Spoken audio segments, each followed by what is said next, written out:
Your lives are so busy these days. I thought what better to do today than make a super simple bouquet using only a few ingredients, showcasing one of my best flowers for June, which is lilies.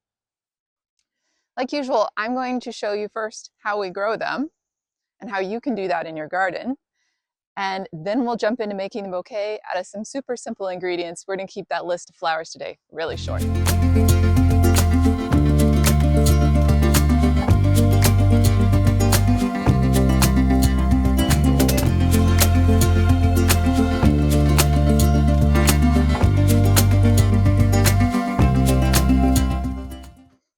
So these are some Asiatic lilies. They have gotten way too tall and too big. They're like trees now. They should have been divided last year. I'm actually going to terminate this row though, get rid of some perennial grass that's got in here, and we may go to crate growing all the lilies next year.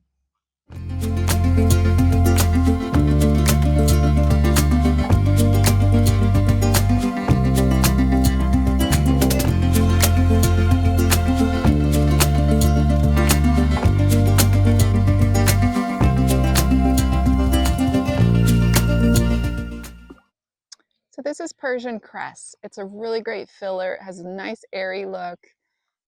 There is a similar variety that you can find at grocery stores, so be on the lookout for that. The one you'll find in the stores generally has even smaller beaded leaves. I'll show you up close.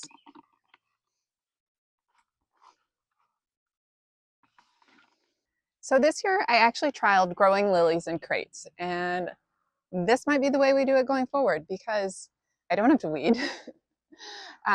Doing this so we're not treating them as a perennial. So this is strictly for cut flower growers. If you're planting them in the garden, I'm going to talk about which varieties you want to plant, and you'll want to just plant them in the ground. But they're all going to bloom the same time then. So the reason I'm doing this is this helps us spread that bloom time out. I've already had Asiatics this way versus now my Asiatics are just blooming in the field. These are Orientals already blooming. You can see I've cut most of the ones in this crate. So this just helps me as a cut flower grower spread out when they're actually blooming. I started these inside in a controlled environment. And this is actually how most lilies are grown for the cut flower industry. In some sort of potting medium, in a greenhouse, drip irrigation, and then they're almost programmable. So 70 days from when you plant them for an Asiatic, you'll have blooms, 90 days for an Oriental. But that way, the professional growers, not that I'm not a professional grower, but those with a large greenhouse can time those lilies year round, and that's why they're always available in stores and from the florist.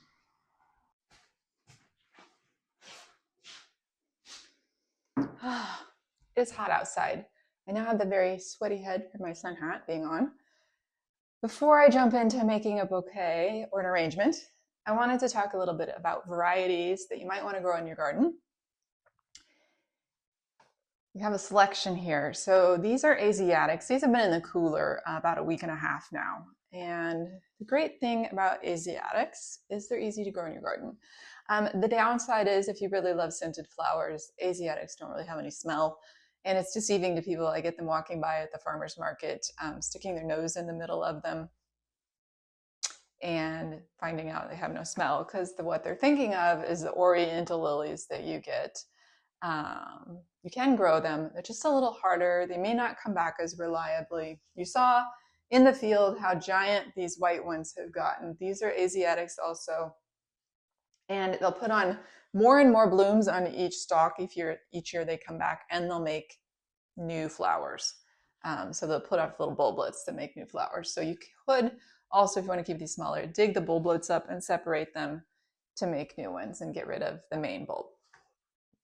So that's Asiatics. Oh, this is also an Asiatic, and this one we're going to call Lacey's Mistake because I ordered this one. One, I thought it was pinker. I don't sell a lot of reds. The other problem is it's kind of a corally red in the warmer shade. But the primary problem with this flower is it's very downward facing. And that's not true of all Asiatics. You'll see these are nicely upward facing. So these are easier to transport also. You saw these were open in the field. I don't normally let flowers open in the field. I've let these open in the field because I don't need the bottom blossoms off of them because they're so big. In order to use them, I'll either have to cut those off or We just don't use them because we have plenty. And as I said, I'm probably going to terminate that row for next year.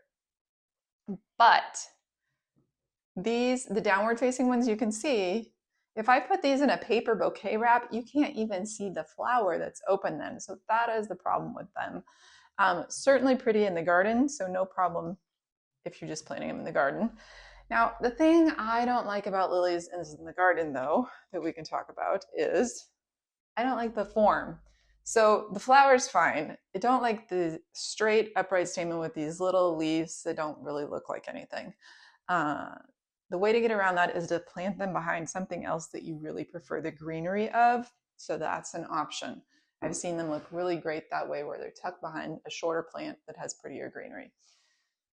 Lastly, so we have one of those white ones tucked in here also, but these, I set out one side, these were the ones growing in the crate, and I said they're ornamentals. They're actually OT hybrids, meaning they're oriental trumpet lily crosses. Now, trumpet lilies themselves get like 5 to 6 feet tall, so you wouldn't want to grow them for cut flowers, but crossing them with the scented oriental, you get a scented flower, you get a broader color range. From the trumpet lilies, that's where you're getting that broader color range. And so those are also an option for cut flowers. You'll see them primarily used in cuts. And if you're looking to grow orientals, you can get just the orientals, and those are going to have the most scent. The OT hybrids tend to be a little lighter scented. I actually like that. I'm not huge on super over the top scents that are going to like a couple stems make my whole house smell. So I really like the light scent of these OT hybrids. So if someone's a little averse to super scented flowers, that's an option also. And you'll see from a visual standpoint, other than each one is available in different colors and different varieties, the flower structure itself is very similar. And you may have, remember outside I showed you that I had stained my wrist with the pollen. It will also stain the flower. So these white ones have dropped pollen now onto the petals themselves, and that's another reason you want to remove that pollen. And how to do that is, so you can see it's happening on this one as well. You just reach in with a tissue or something and pull that off, and that'll take it right off. Just make sure you actually dispose of this. Don't just drop it on your table now, because you're going to end up staining the table. So be really careful that you don't do that. Yeah, let's grab some more ingredients. I'm going to sort this out so that we only have what we're using today, and then we'll get started on making an arrangement.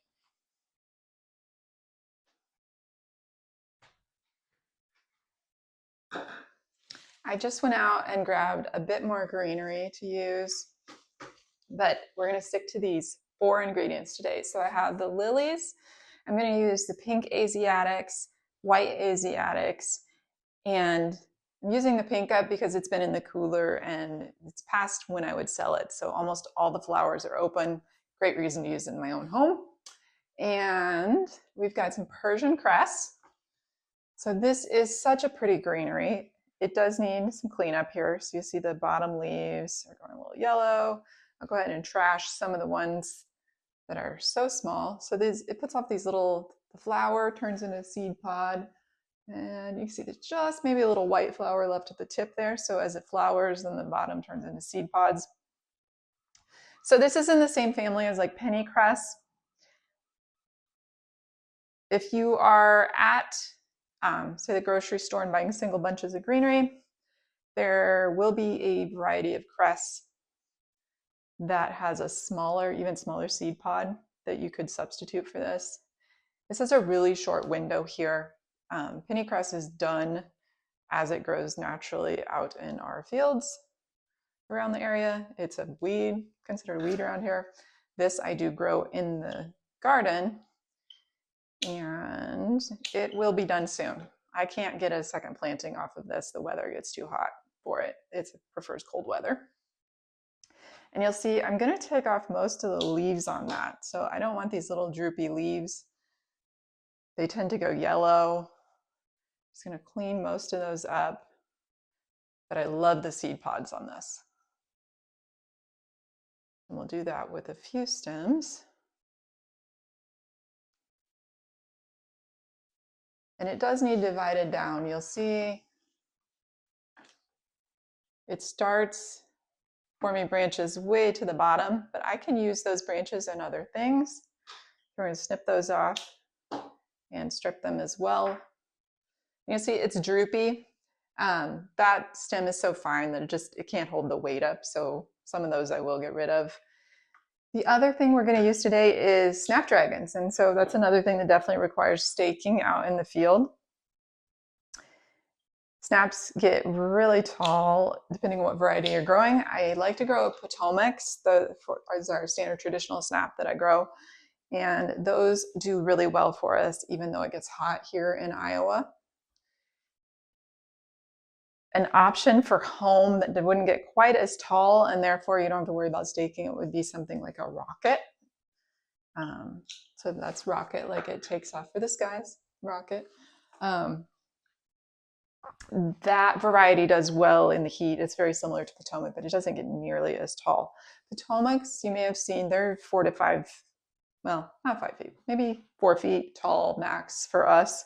And that's because I spring plant them. There are people who grow them that they'll get taller than that for them if they fall plant them and keep them in a hoop house.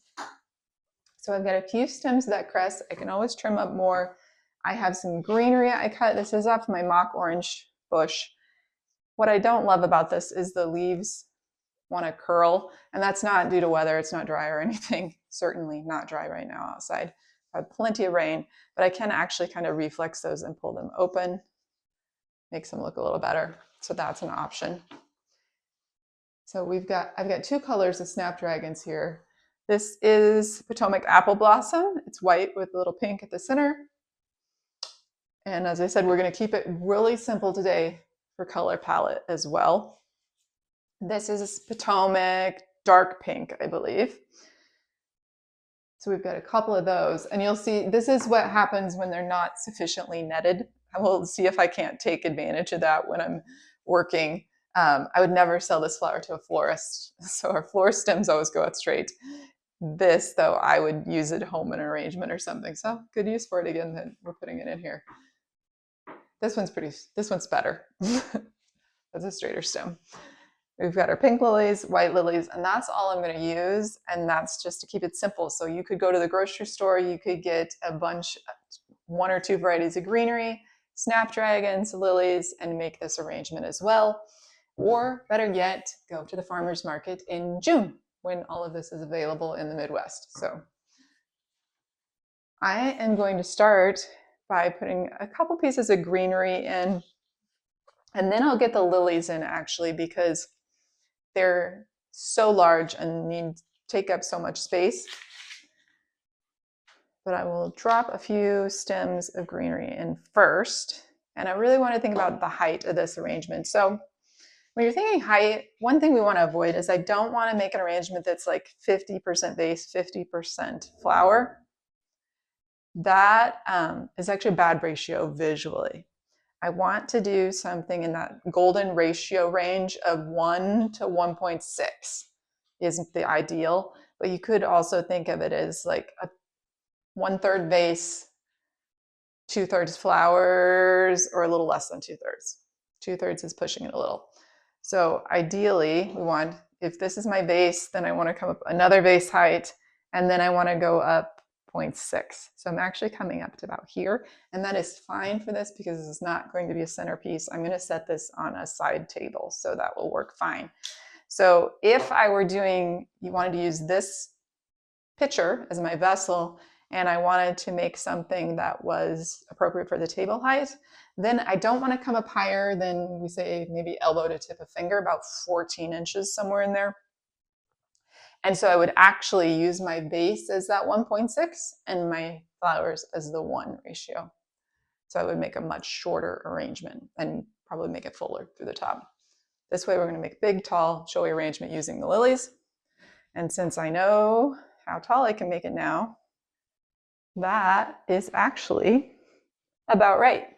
So this lily can become our centerpiece in the middle. I'm going to need to put things around it, obviously, to hold it there. And then we'll work the pink ones in as well. And we'll go around those. So we can kind of move that to center as I start getting things in here. The other reason I picked this vase today, so we said we're keeping things simple, right? This vase has a small enough opening that I don't need any mechanics. I am also going to go ahead and take these anthers off the middle of that flower. So no mechanics, no chicken wire, no tape. We don't have to mess with any of that today by picking the right vessel. So that's a good tip, is to make sure you have some things around the home. And again, just use things like a vase if needed that you don't have to mess with mechanics on. No floral foam. So floral foam has its own downsides in that it is plastic. And I tend to avoid it whenever possible. There's exceptions to every rule. I don't like to say we never do anything. So you can see I'm starting to put some flowers in here. I'll work the rest of the lilies around the outside. We're going to put some more greenery in.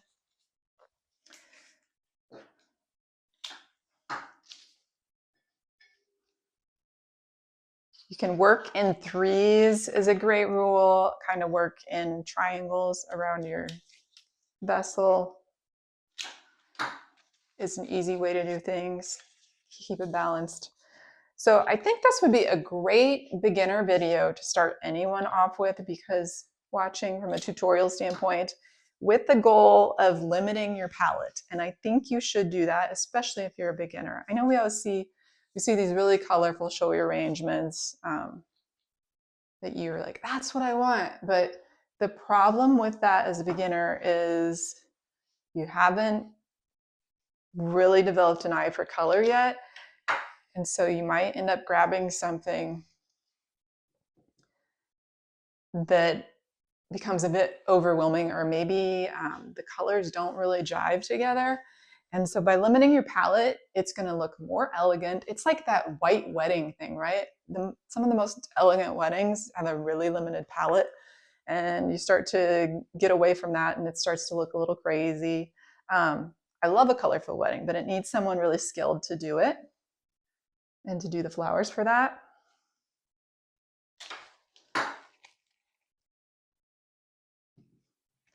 So you can see I've started to work these in. Now that white flower is standing up better because I have.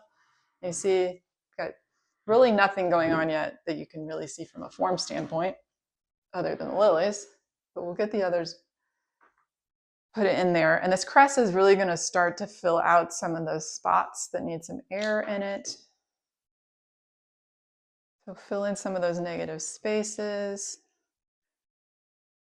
And this is not an arrangement where I'm going to try to be really artistic or anything as far as placements. It's more, these are our main ingredients, get them in the vase. Be quick about it.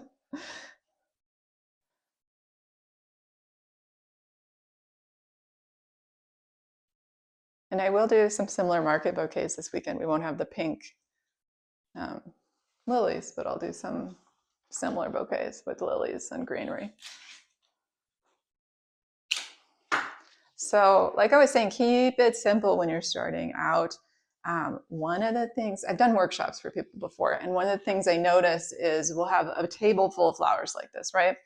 In all different colors so that people can choose their palette. The downside of that is people, then they're like, ooh, I want that flower, I want that flower, I want that one. And because they want to take them all home with them. And they look so pretty on the table. But the problem with that when you're learning to arrange is suddenly you just got too much going on and you haven't developed maybe that eye of how do I limit my selection, right? How do I pick just a distinct color palette to stick to? So I really think giving yourself parameters can really help with that. Of saying, instead of having a blank page, you're going to have maybe some rules that you give yourself before you start out. So I need some more of this cress in there. And tuck that in a little better. But you can see it's starting to really fill out. Definitely need more cress in this back corner here.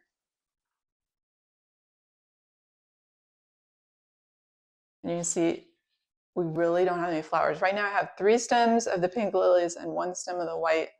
and looks pretty gorgeous just like that.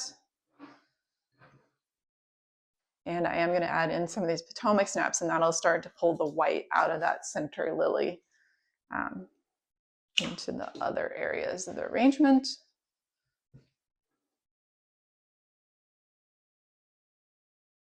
The trick for that now becomes that now I've got such triangles going on that I have snaps here, lilies there, and it's a little too distinct, and I want to break that up a little.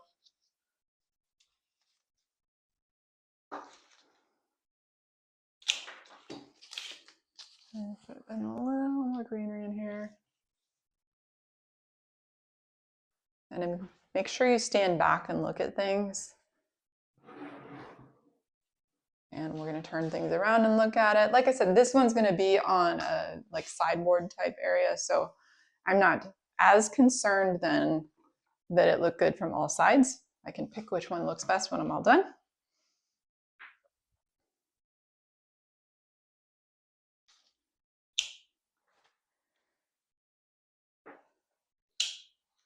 I put more of this cress down toward the bottom of the vessel so that you get that falling out to the side a little. Cover the top of the vessel out. Oh, cover the top of the vessel a bit. Let me go around there. It's a little, there we go.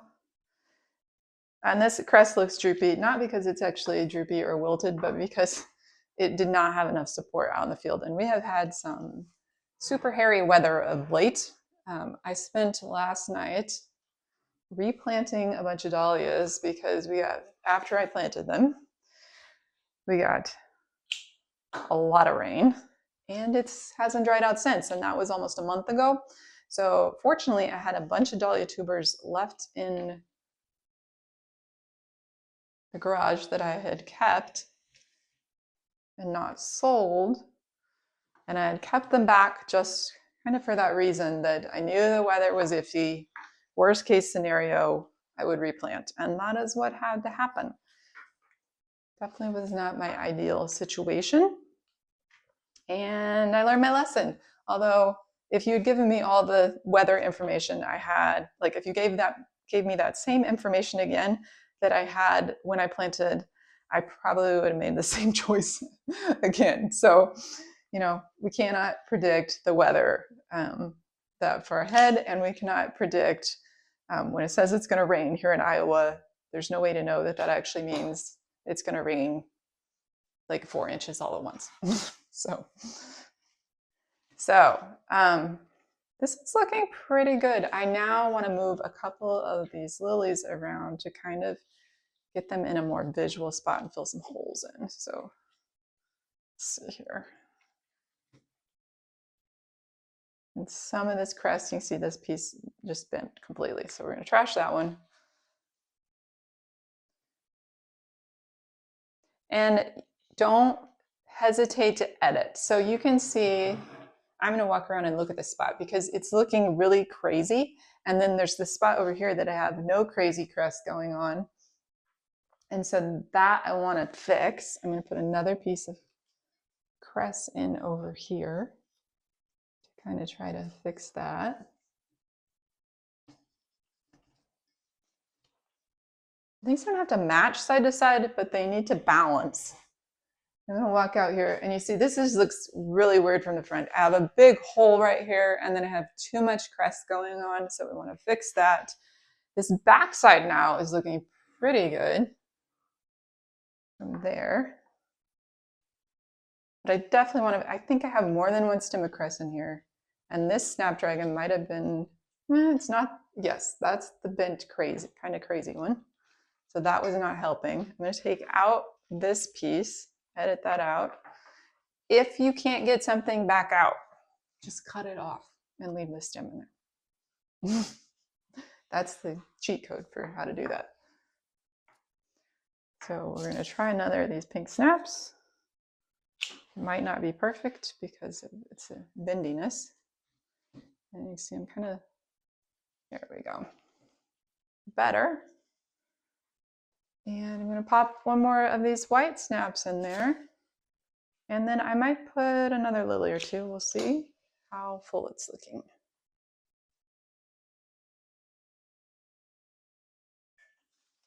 There's that one. I'm gonna walk around again. I like it from this direction. And remember, these other lilies are gonna open. And as they open, then we will cut off the bottom ones that might not look so great. So even if it doesn't look completely full right now, remember these flowers are going to open yet.